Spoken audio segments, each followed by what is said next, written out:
The clock is ticking as the first round of the French presidential election scheduled for the end of April approaches. Yesterday, 5 candidates expressed their points of view in a rather vigorous debate. French relations with Ukraine and Russia fired up the talks. UATV's correspondent Alexander Query is with us in the studio now. So, Alexander, thank you for joining. Thank you for inviting me.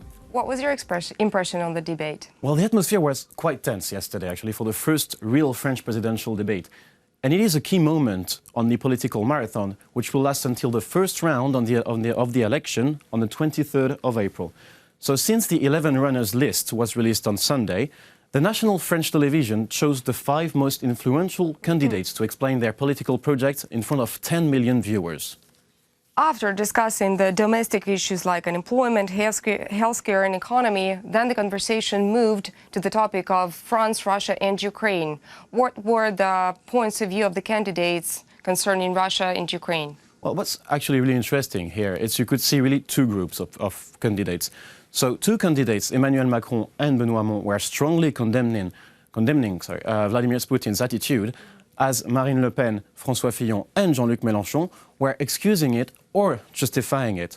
For example, when Benoît Hamon pointed out the, I quote, unacceptable annexation of Crimea by Russia, François Fillon, on the behalf of Les Républicains, minimized the example by drawing an unusual parallel with Kosovo, bombed in 1995 by NATO. So, and praising for the right of people to have their own destiny, François Fillon said France and the UN had the same behavior as Russia in 1995.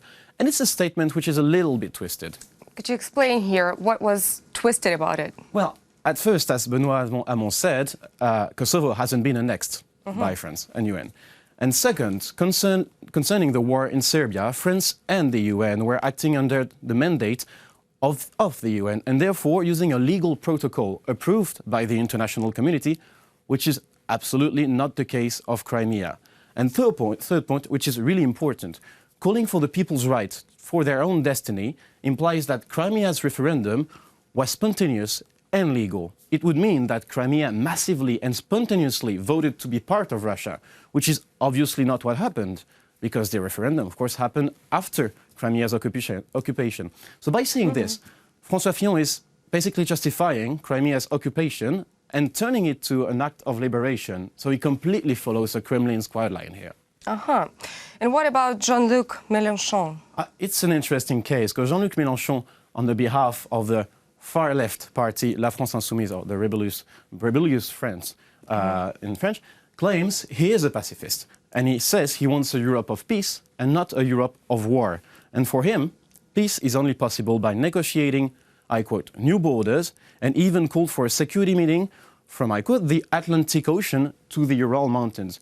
When asked about the exact nature of these borders, Jean-Luc Mélenchon evoked the possibility to leave Crimea to Russia. Wow. And he went even further, actually, because he don't want to be involved in any troops movement in Eastern Europe.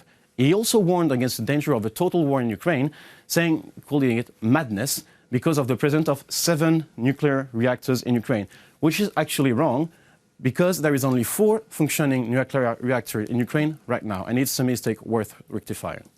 Okay, but Jean-Luc Mélenchon actually said something that was a little bit off. Yes, it would look like Mr. Mélenchon just decided not to involve, but he incidentally went a little bit far toward the end, speaking about Ukraine's aggression when Benoît Hamon said it was unacceptable for a country to invade another country, another sovereign country. In the chaos of the dispute, this happened.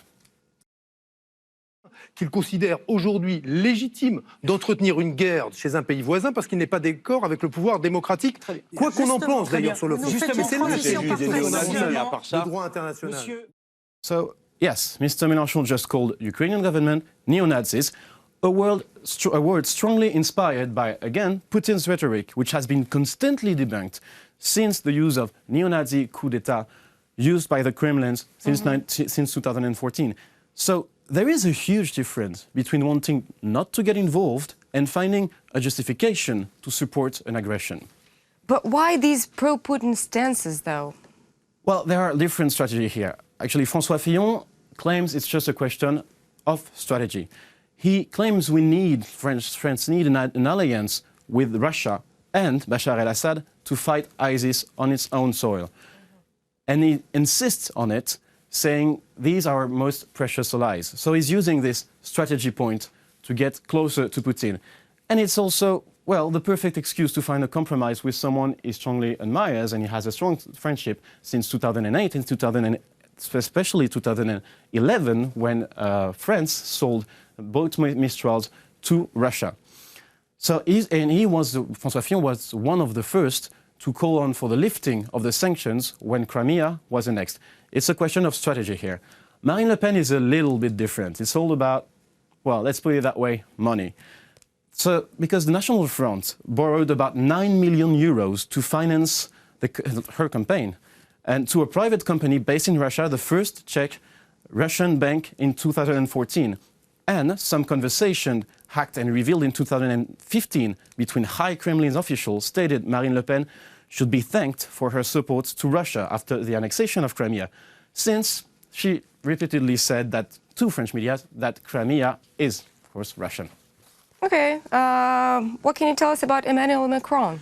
Emmanuel Macron, as I said before, is strongly opposed to Putin and wants the independent and strong and responsible Europe. So when the National Front leader, Marine Le Pen, called him on him and attacked him on the clarity of his speech, he answered, I quote, "On the contrary to you, I don't want a pact with Mr. Putin, and I want a strong and responsible Europe."